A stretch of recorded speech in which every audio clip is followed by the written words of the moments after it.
What's up, everybody? My name is Aaron, and welcome to the Mad Maker Studio, and welcome back for more of Where the Water Tastes Like Wine.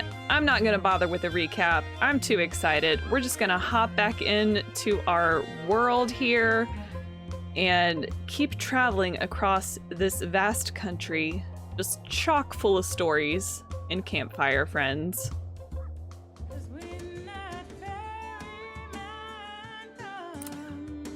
The only place in town that will let you through the door is a smoky-windowed lounge, advertising cheap drinks and sweet-voiced singers. When the singer comes on stage, though, something about him seems familiar. Who is he? The other guests recognize him too. They all bolt out the door. The manager rushes on stage. "This isn't the same guy," he bellows. "We fired his brother." You realize this singer is a perfect doppelganger of the one who scrambled your brains with his song. Yeah, and it was a lovely story, and it ended up filling up our heart. His brother... There are a few wild-eyed diehards left near the stage. "We want your brother!" they shout. "I can't do that shit!" the singer protests. Suddenly, his eyes widen, and he points a shaking hand toward you. "But you could do it," he says. "You got a dose of the good stuff." Ooh, I wonder if this would be different had we chosen to just leave. Oh, I'm gonna sing for them. You take your place at the microphone. The fanatics gather at your feet. Men and women, old and young, lips parted in sweet anticipation. "Sing," they whisper. That's not creepy at all. I'm going to sing. You're not sure what you sing. It escapes your ears somehow. But while you're on stage, you hold their lives in your fist. They'd take bullets for you. They'd lay themselves down in the river and let you make a bridge of their backs. Is this what performers feel all the time? It's exhilarating. As soon as it's over, the feeling's gone, and you won't be getting it back. Something inside you, some chance eclipse of power and opportunity, has shifted out of alignment. The singer pats you nervously on the shoulder. "Thanks," the manager whispers. Move on. Oh, that was so strange. And I wonder if that story would have populated if we hadn't gotten the first singer story first.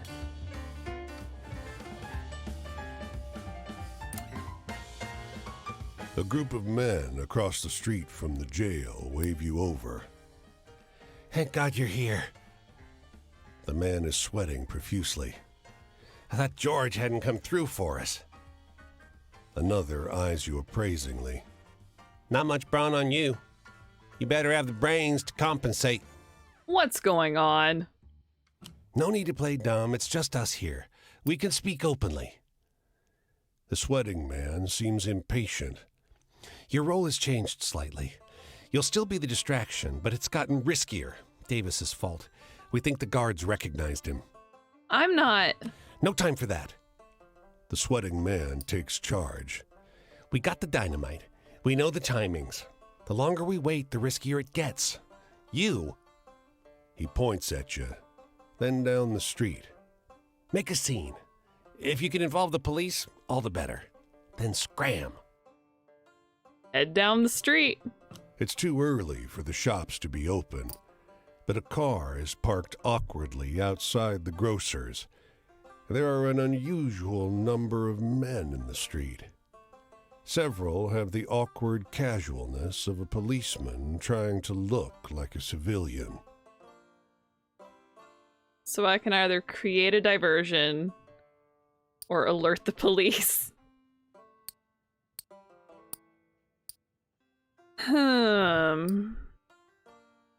I have dynamite. Unusual number of men in the street. Alright, I'm going to help me make this decision. I'm going to follow through on my logic to pick the choice that I would not automatically gravitate toward. My first inclination was to, of course, alert the police. I have dynamite. So with that said, I'm going to create a diversion and see what happens. The gang is risking liberty, perhaps life, to rescue their own. Such loyalty is admirable. You could assist without being implicated. If you cried out in agony, it would briefly catch official attention, and the gang would get an unwatched moment. It might be enough. Okay, great. So we don't automatically just start blowing stuff up. Howl with pain! Your back spasm is convincing. For a few seconds, all eyes are on you. The two officers who assist you to a bench could be clearing the area of civilians, or genuinely solicitous about your pain. Either way, you bought the gang a moment in which to plant the dynamite. Oh, so I didn't get the dynamite. I was just supposed to... Okay. Okay. Wait. A sudden recovery might seem suspicious. Wait. Boom! Well, that was impressive. You should probably make yourself scarce. Okay, that was less intense than I was expecting it to be, but I'm okay with that outcome. Move on.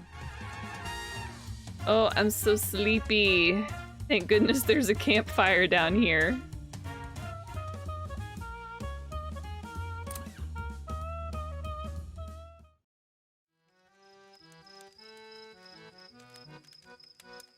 For a moment, when I saw you coming close to the fire, I thought I saw a friend I made in port years ago, far away from here. Haven't seen him in years.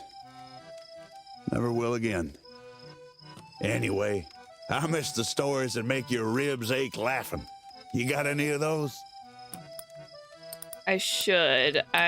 During one of the transitions, I obviously did not shuffle my stories around enough, but I did exchange some stories.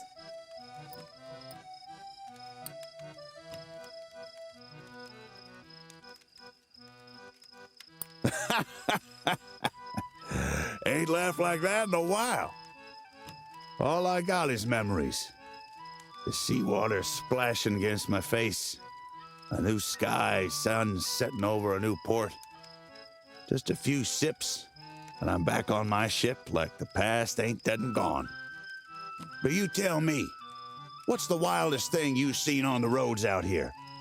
Anything good and exciting? Yes, I watched a woman transform into a literal mountain range.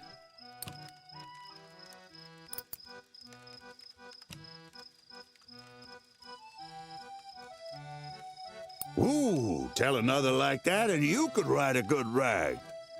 Travel, the real deal. It was a whole different thing. The stories I read as a kid never told me about the fog so thick you can't see the Eiffel Tower, or how the rats cover the street in every port. But I'd see it all again if I could. So I miss them blood-pounding adventure stories. You got any like that?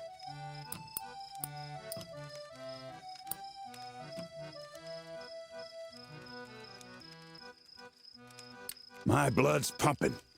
That's the kind I used to like as a boy. Authority? You pegged me right. Never liked being told what to do. Not the way my father dished it. But when it comes to the sea, you do what you're told. For yourself and your brothers. So I miss them blood-pounding adventure stories. You got any like that? Oh, I'm real low on the adventure thrilling stories. But we have his eye fully open, so there is no risk.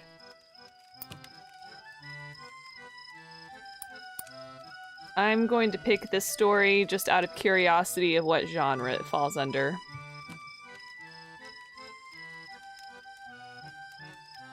Well, fear is cheap.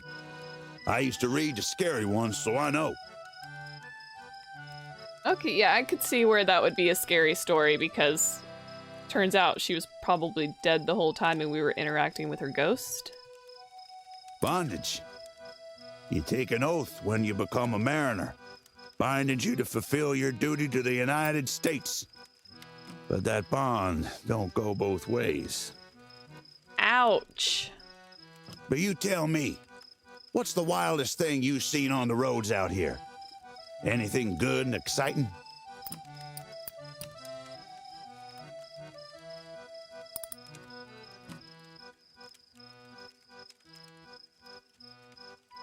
That's the kind of adventure that sticks with you. Remembering, the torpedo took us all by surprise. Deafening clash of metal pierced the quiet. A flash of light, and then the screams. Oh, those screams. That ship was shot right out from under me. Well, time to get going. I'm off this way when the sun rises. Way to leave us on a cliffhanger, August. But talking with you brings it back, the good and the bad. And the bad's what sticks. I died the day my ship was sunk. I felt alive on that sea with my brothers, and knowing I was doing right by my family, my country. We called it. They're all dead. Almost wish I never felt that way. Never knew what I'm missing now. Maybe I'll find it here at the bottom of this bottle. Oh, dang. Oh my gosh, this chapter 4 is going to be wild. Okay, this confirms it. He did die. Oh, where are we? Okay, I'm going to keep traveling south to Nebraska because we've gotten not a single story out of good old Nebraska. So that is where we're going to go. And then I want to go through Kansas. Oh, we don't. Did we get a story out of Missouri? We did not. Oh, well, we gotta fix that. All right, plan. I really want to get back down to where Jimmy and Dupree are, and we can probably also talk to Shaw on our way down. So I'm gonna do like a curvy, just like a curve down to the southeast. Go ahead and cross the river. Oh, there's more stories back here. There's a story here, and then yeah, duh, Aaron. It was there before you talked to August. Gosh, I'm so like entranced by this game. In front of the copse is a sturdy house. It is neatly shut up, and there is an undisturbed layer of dirt on the front porch. Crack. There must be someone inside. Investigate the house. No one responds to your knock, and the door is locked. But a barrel below the window affords easy access inside. As you poke your head in, there's a whistle, and a rope catches your neck. Move, and we'll choke you. Ooh, so twist free or stay still. Well, my first instinct is to stay still. So we're going to twist free. The rope tightens, squeezing your throat. Your breath rasps. Stop it! Stop it! You gotta let go. The voice is high and light. A woman's? The rope slackens for a moment, long enough for you to work the noose loose and get your head free. Two voices are arguing. I mean, we should definitely leave the house, but sure, let's stay and listen. I said, I'm not staying if you hurt people. That's the second voice. No, it's a child. If we don't keep our home secret, how are we going to be safe? Another child, a boy. You slip the noose off while they fight. Oh, so I was attacked by children? Hello. The girl glances at her sullen companion before addressing you. I'm very sorry, but you're not welcome. We don't allow adults here. Adults cannot be trusted. She reaches for your hand. If you promise not to tell anyone where we are, we'll let you go unharmed. Refuse to promise. I'll promise. Thank you. You're all right, I reckon. The girl smiles. Good luck on your travels. The boy sticks his chin out. If you tell anyone, I'll get you. The girl sighs. If you tell anyone, we'll have to live in the woods. She explains. Oh, what happened that led to this? Move on. I guess we'll never know. The homeless children.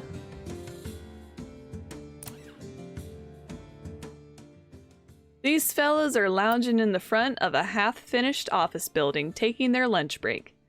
Hey, one calls, waving you down. Rick was telling us this story. Listen, okay? And you tell us if it's BS or not. Sure.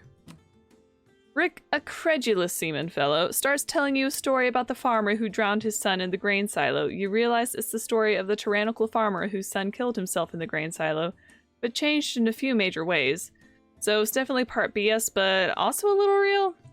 It's not BS. Half the group groans. How the heck's that supposed to be a real story? Exclaims the man who waved you down. Y'all are the most gullible pieces I ever met. The other half of the group, vindicated, shares a bottle of pop with you. I'm trying to stay off of soda, but I am like craving a Dr. Pepper root beer situation really hardcore right now. The girl looks at you with suspicion. The scrawny chicken just looks at you. Did Mama send you? She wants to take Jacqueline, but I won't let her. Jacqueline? She bobs the chicken. Mama says she's only good for meat now she stopped laying, but she's my best friend. She squeezes the bird to her chest. It bops her chin with its beak. A tall woman comes out of the house and walks toward you.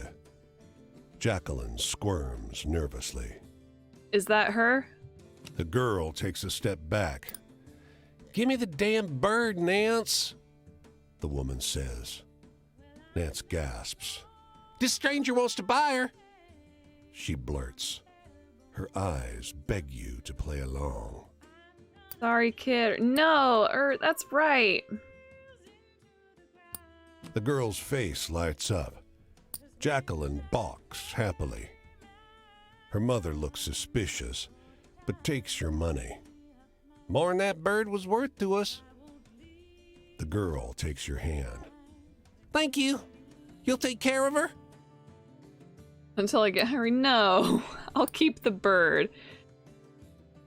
This is also something I've been struggling with morally or ethically lately is, I like to eat meat.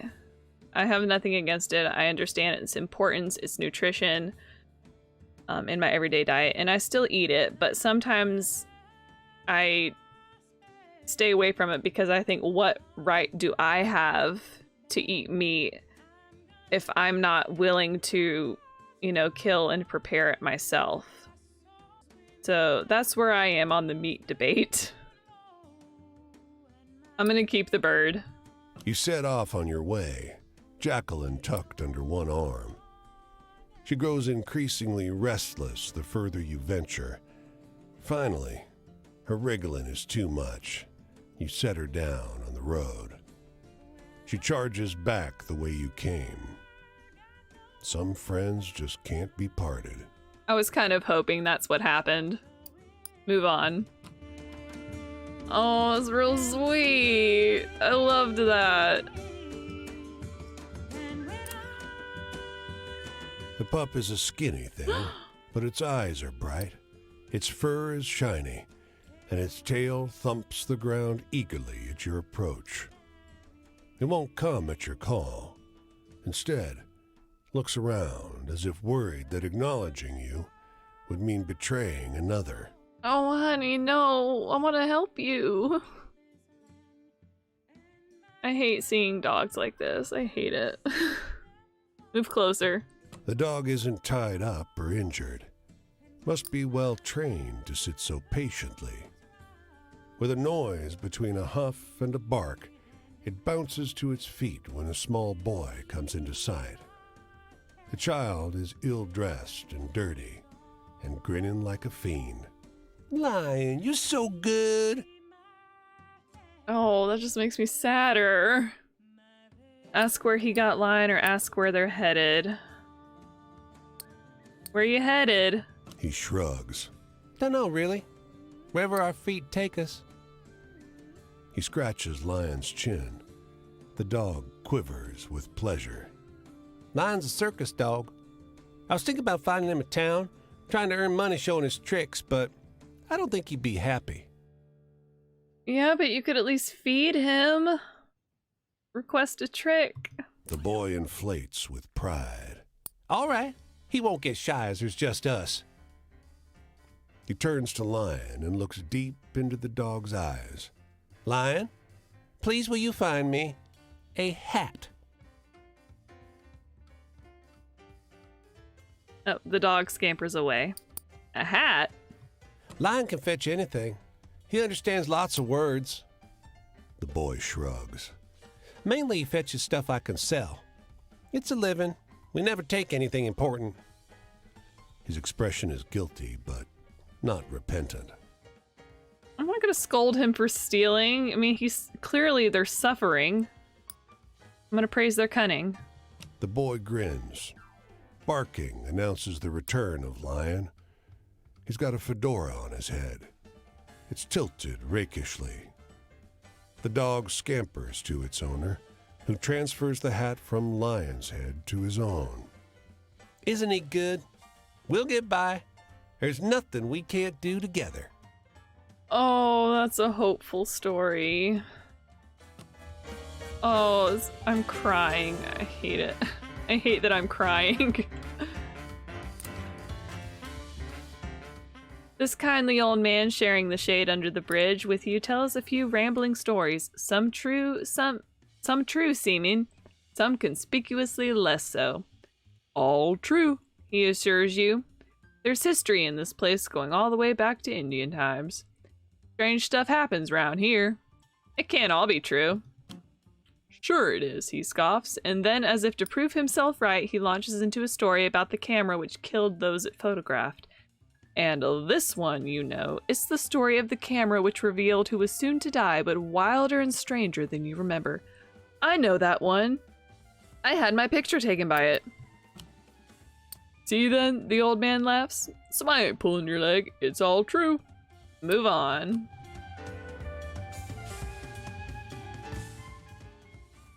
Ugh, we've got a long way to walk.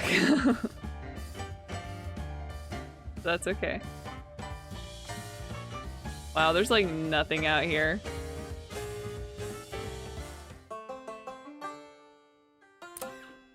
He spent a half hour filling you in on his plans to drive coast to coast. Enthusiasm radiates off him. When he talks, you hear the blare of the motor, feel the wind ruffle your hair, taste the tang of oil on the breeze. But why he dresses like a racer is beyond you. Wow, what an outfit. Are those gloves deerskin? Of course. Where's the joy in driving if you don't look the part? He slips off a glove and has you feel how soft it is. Driving really is the only way to travel. I prefer to walk. Yeah, I couldn't agree more. Yes, yes! The people around here don't get it. If you're ever along the Mother Road, keep an eye out for me. Wish him luck or ask to see his car. Do you even have a car? He laughs. Oh, friend, I would love to show you, but that's for another day. He strolls off, whistling. The woman seated on a nearby step croaks a laugh. What's so funny? She shakes her head. Factory's never going to reopen. He'll never get the money. He'll never get his damn car. She chuckles. Hadn't dampened his spirits none. Spent his last cent on those ridiculous clothes. That coast-to-coast trip is all he can talk about. Oh, move on. Yeah, so he doesn't have a car. Well, don't give up on your dreams, friend.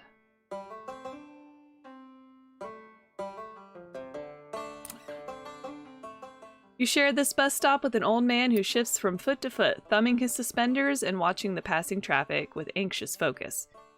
Hey, he blurts suddenly, turning toward you. Want to hear a good story? Sure. With the air of a man who's distracting himself from something, he stumbles quickly through a tale about a man whose death bones rattled, confusing himself now and again, backtracking, adding new details out of order. You barely piece the story together. Wait a second. You suddenly realize that he's told you a twisted version of the story about the man who heard his death approaching, but massively changed with whole new chunks you don't remember. It's true, the old man insists, turning his wincing eyes back toward the road, and with that, the conversation seems over. Move on. Wow, I think that's the first time that story has grown.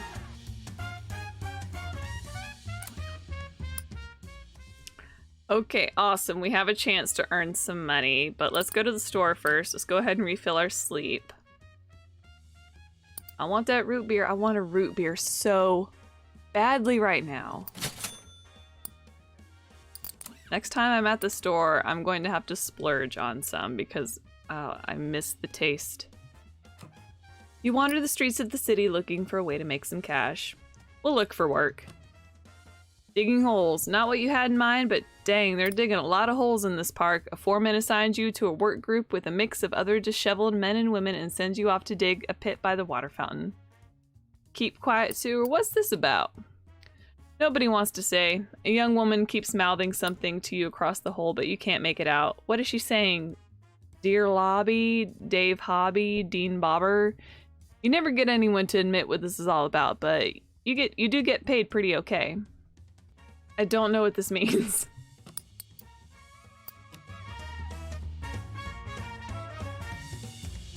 Oh, wait, I want to go. Shaw is on the other side of this river.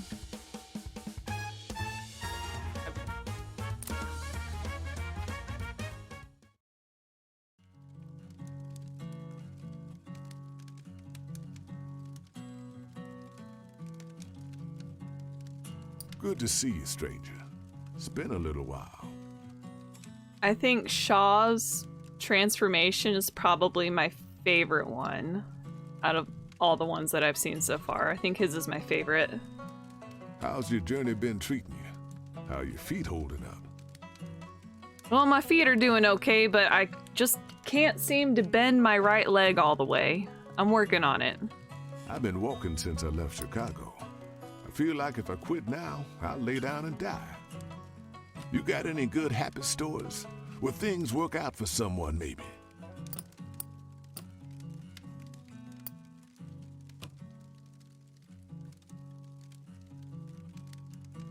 That was a good one. Wish I could have your stories around when I'm in a dark place, you know?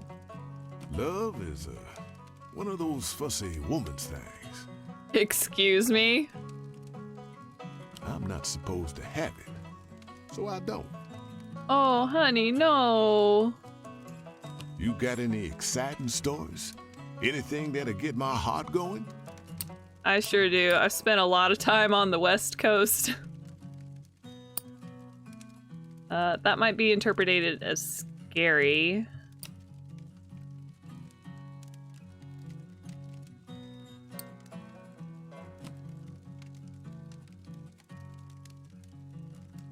Now that's a story to keep a man on the edge of his seat. Change.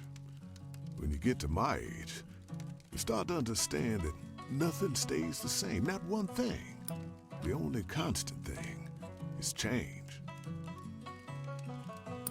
But anyway, you know any good true tragedies? I feel like one of those tonight.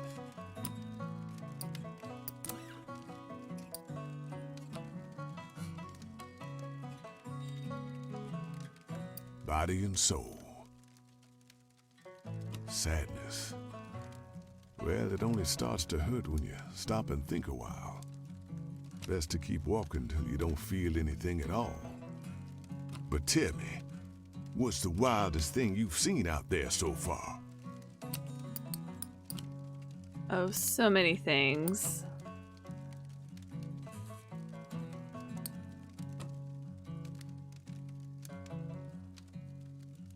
Damn, that's one surprising tale.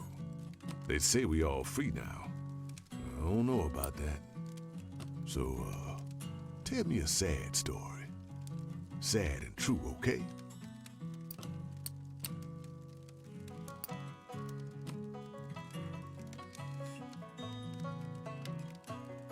I hear you. We all choose who to be. There's a line where your dignity and your hunger meet. And whether or not you cross it, that's what makes you the kind of man you are. And that's how I got here. Still wandering, still looking. Maybe somewhere out there's a promised land. But I ain't seen it. Have you? It's nice to sit and talk a while on occasion. But the way you're looking, it tells me you've got somewhere to be. Always and forever, man. Why don't you go on then? Oh, I'm gonna miss you. And if you end up in that promised land, then send for me after. You got it. Oh, I'm gonna miss him. Oh, I really liked Shaw. He's one of those characters that I felt like he was more so talking to me through the screen than he was to my character. A Chevrolet idles outside a dusty filling station. A man bends over the radiator, sweat beading on his face. Two girls in matching flower sack dresses sit beside the car. The man looks up as you approach. Got a moment to help me fill the radiator? Fetch water or join the girls? No, I'll help him fetch the water. Sure do appreciate it. The man tells you. It's a wonder we get anywhere, what with the goddamned radiator always breaking. Third town in a week. I keep looking for work, but haven't found anything. He shrugs. Gotta be jobs somewhere, right? I guess. He laughs and claps you on the back with one grease-streaked hand. Of course there is. Not in the next town and the one after that. There was nothing at home for my girls. I didn't want them growing up like that. The radiator's full. Maybe I'll see you up the road a ways. Move on.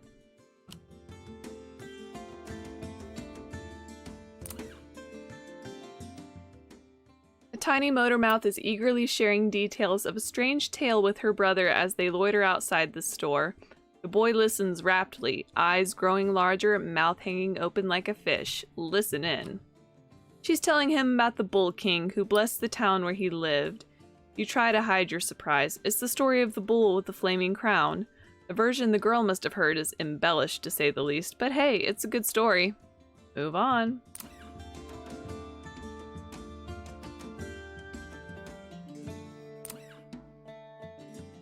A long black car growls up in front of this hotel. Out steps a woman in an extravagant hat and coat, followed by a crowd of hangers-on. Is she a singer? An actress? You don't recognize her face, but to your surprise, you recognize the story she's telling. Listen in. In a sharp transatlantic accent, she's telling everyone in her party a story about the Jackrabbit with mighty antlers. It's clearly the story of the Jackrabbit and the cat, but changed in a few entertaining ways. Keep listening in. Isn't that something, she asks. Her various followers agree. She pays the driver of the limousine and sweeps into the hotel like a thunderstorm of red velvet. Someone should do a picture about it, you hear her exclaim. Move on.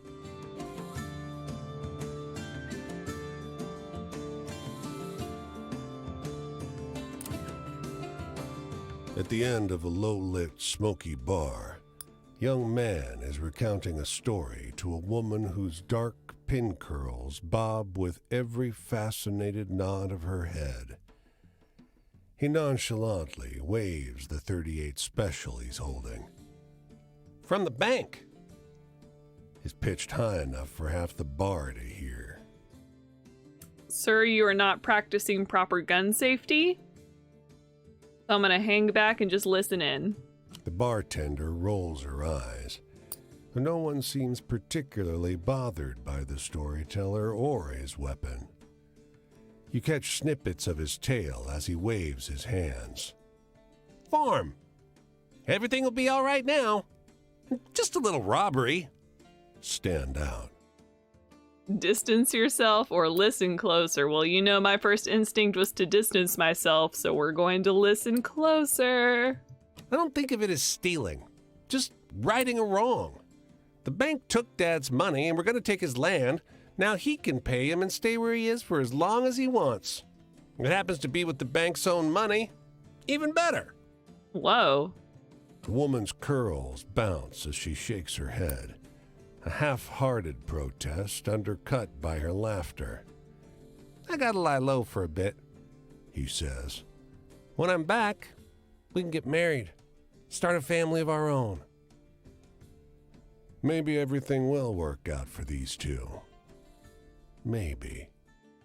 Wow, what an origin story. Move on. And with that, I'm going to go ahead and leave this episode of Where the Water Tastes Like Wine here. Thank you so much for joining me. Please leave a like, comment, and subscribe if you haven't already. And I hope to see you next time. Bye!